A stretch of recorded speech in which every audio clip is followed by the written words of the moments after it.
Hey guys, what's up? What's going on? Welcome to my corner of the internet. Today we're going to be doing something a little different. I'm really into psychology, so I thought we could talk about marshmallows. So if you are interested, just keep watching.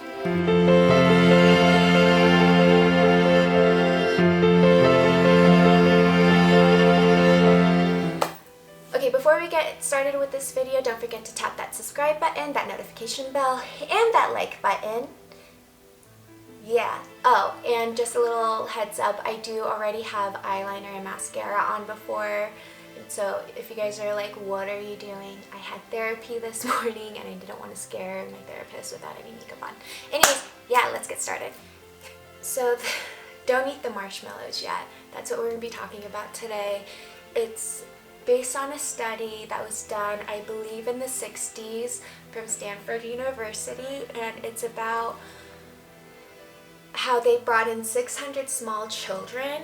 I believe it was ages from like 4 to 6, and they just kind of wanted to see if these kids would be classified under as the eaters or the resistors, is how they were kind of classified as. So what they would do with these kids is they would individually take these children and sit them at a table, and they would tell them, you can have 1 marshmallow now, or you can have 2 marshmallows in 15 minutes. Which one do you choose? And do you understand how like this is working?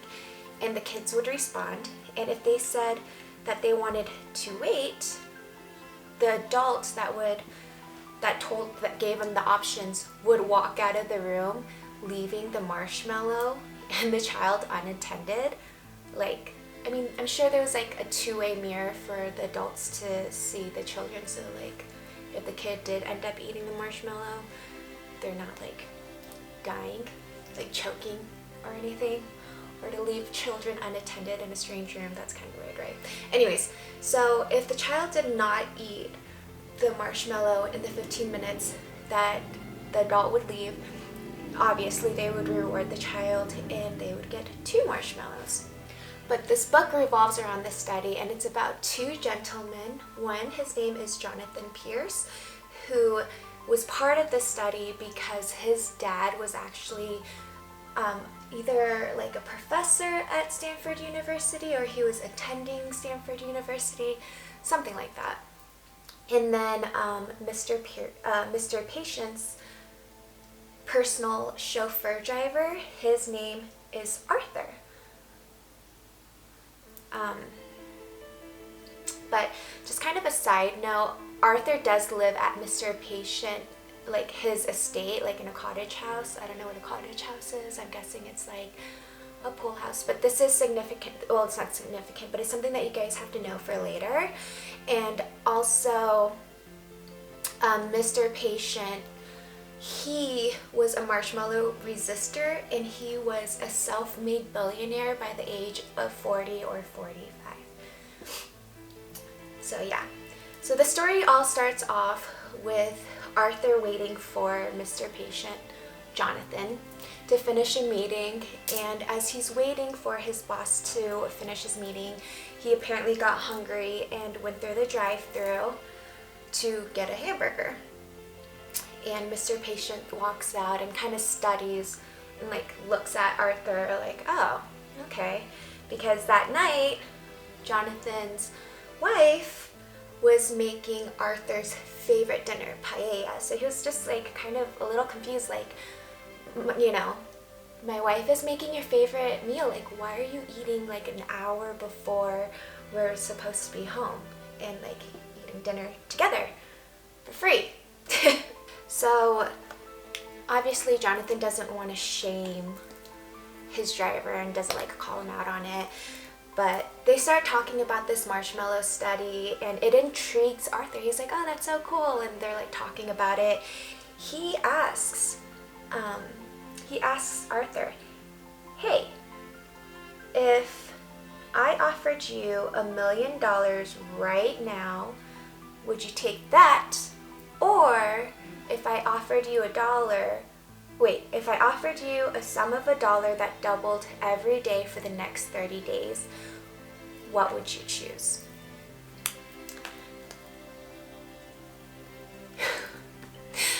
would you choose? You guys think about it. Let me know down below and let me know what you guys choose. Let's make this kind of fun. Anyways, so Arthur responds, "Oh, Mr. P, I'm no fool. I would take the $1 million. And obviously Mr. P's just kind of like, "Oh, Arthur, yeah, you still haven't learned." Well, I mean, who learns like that quickly? And tells Arthur, "Did you know if you chose the sum of $1 that doubled every day for the next 30 days, you would have ended up with brace yourself, over $500 million. Over $500 million. A sum of $1 that doubled in the next 30 days. Yeah, it does. Do the math. I didn't believe it either. I was like, this is BS. It's $1. But it's a sum of $1 that doubled within 30 days. We'll post a picture of it right here, like with the book route. We'll put it here so you guys can look at it too. Mind-blowing, right? Like, what? So by the time they finished this conversation, they pulled up to the estate and Arthur tells, his boss, "Good night, Mr. P. Like, I guess I'll have my paella some other time because I'm full from my Big Mac because I have no self-control." Me too, Arthur. I don't have self-control either. I don't even know what that means. So the next day, or a few days later, Jonathan and Arthur are driving somewhere and Arthur asks for more stories and stuff about this marshmallow study because now he's curious. He's a curious cat, he is. He's like, "Yo, Mr. P." Okay, well, he's not saying yo, Mr. P.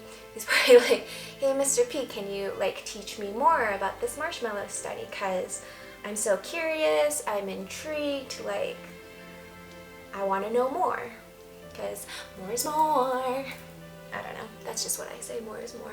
That's probably why my bronzer is always so heavy looking. Anyways, so of course, Mr. P, being as kind as he is, he's like, yes. Jonathan proceeds to tell Arthur, like, "Hey, Arthur, have I ever told you the time that I met Arun Gandhi? He is the son of Mahatma Gandhi." You guys, if I'm butchering this, I'm sorry. Like, I just can't say words. This is my life, and sorry. Anyways, so Arun Gandhi is the son of Mahatma Gandhi, and Jonathan, patient, got to meet him. And of course, Arthur's like, "What? No, I didn't know you met him. Like, what a lucky guy. Like, what cool stuff are you gonna tell me?" Do I sound sarcastic? I'm not being sarcastic, I swear. But maybe I just sound sarcastic because I'm a sarcastic person. So Jonathan proceeds to tell Arthur his story that Arun Gandhi ended up telling Jonathan. And honestly, I think this is my favorite story out of the whole book because, like, I'm a mom and I'm like, listen, I need to learn how to teach lessons better, okay?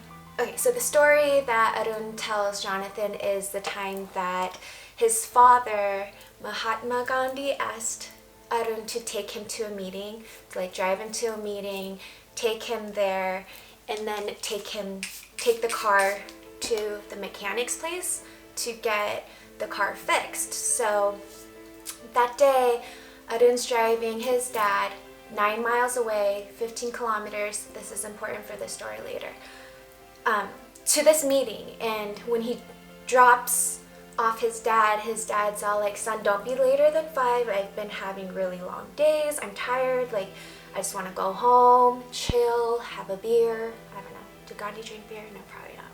He's Gandhi. Anyways, so of course Arun's like, "Yes, father, I'll be here right at 5. He takes his car to the dealership, to the car repair shop, and he's like, "Okay, I'm gonna go get lunch." But the car ended up getting done really, really fast.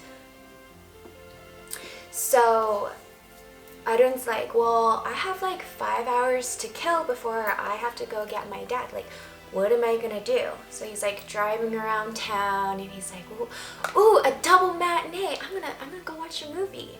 So Arun goes to go watch a double matinee, loses track of time, and when he realizes what time it is, it's like 6:05 or something, and he's like, oh snap, I'm in trouble, like booking it to his car, like rushing over to drive to his dad. He gets to his dad, like the building where he dropped him off, and he's like, oh snap, like I am in for it. So he's like, he hops out of the car, he's like opening the car door, he's like, Father, I'm so sorry, like the stupid mechanics took so long, like they just finished and I got here as soon as possible, just like lying out of his butt. And like his dad's like, dude, where were you? Like I was worried about you. Like seeing if Arun was gonna tell the truth, because his dad got worried, called the shop, and the shop was like, what are you talking about? Like, we were done with your car at noon. Like, I don't know where your kid is. So of course, like, his dad's like, oh God, where's my son? Like, did something happen to him? Like, should I be worried? Do I call the cops? Like, just all of these thoughts are racing through his head, and like, Arun's like lying through his teeth, right? But Arun doesn't know that his father called the repair shop and was like, yeah, hey, but he didn't want to call him out on it. So instead of getting into the car, his dad tells his son, drive home. I'm gonna walk and meditate because I have failed you as a father and I need to learn how to be a better dad to you. Let that sink in. What? When I was reading this, I was like, wait, what? Like, why? Okay, first of all, why are you gonna walk home 9 miles? Like, that's gonna take you forever. And why are you gonna punish yourself for something that your son did? Like, and how are you, like, why were you a bad father? Like, you know what I mean? Like, I just didn't see all of this. Arun's father's like walking home, just like, you know, good pace, and Arun's like in the car, like driving because he can't ditch the car, right? He's like, Dad, get in the car, I'm sorry. And like his dad's just like, no son, go home. I'm gonna walk home. I need to figure out how I failed you, how I'm gonna be a better dad to you. And his son's like, no, like get in the car, it's dark, it's gonna take forever. And his dad's just like walking. So they did this, like Arun's father was like walking, you know, thinking, and his son's just driving slow next to him. It took them about 5.5 hours to get home. That's 9 miles. Like, that is like commitment. So when you think about this story, you're like, well, it would have been so much easier, and not only just easier, but Arun expected to get scolded right then and there, right? And like for his dad to like smack him over the head and be like, dude, like I told you 5 o'clock, it's 6:05, I thought you died.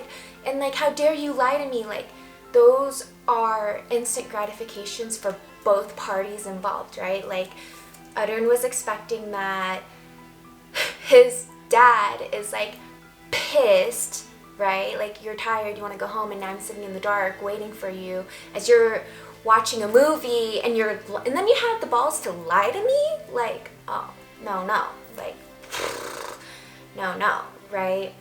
But instead, of course, Mahatma Gandhi, the wise soul that he was whatever, he ended up teaching his son a major lifelong lesson instead of getting that instant gratification for both of them.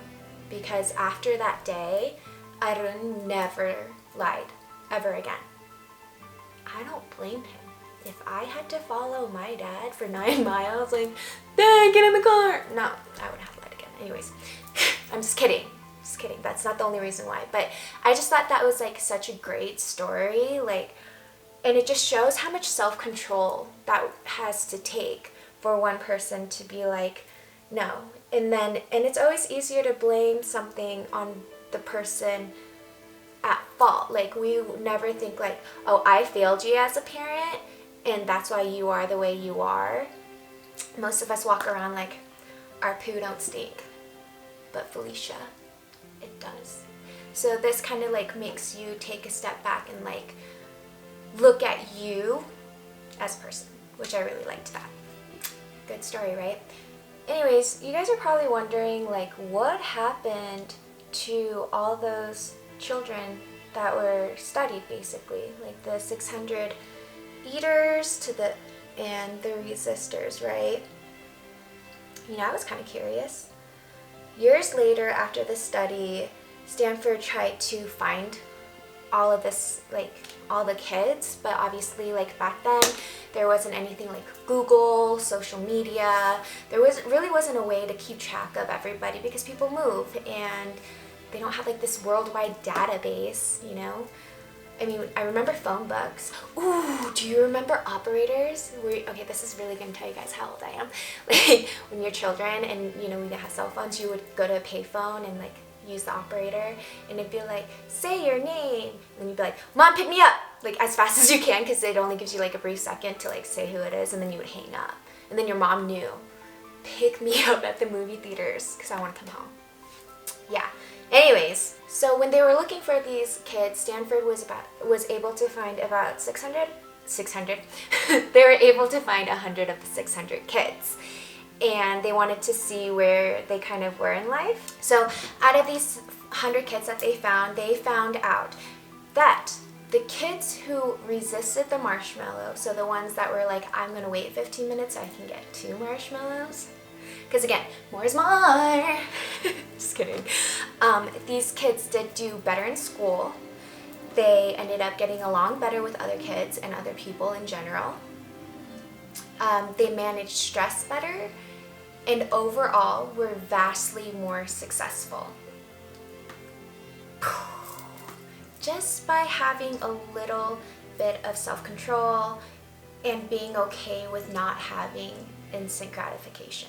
We live in a society where everything is at our fingertips, right? And I'm guilty for it too. Like, we have Google at our fingertips, and if you don't want, you know, like if you want something ordered, Amazon Prime brings it to you, to your house in 2 days.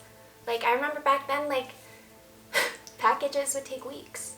To end this video, I want to know what choices you can make to better yourself today by resisting the marshmallow. Anyways, guys, I hope this was fun for you as much as it was fun for me, and I will see you in my next one. Bye, guys.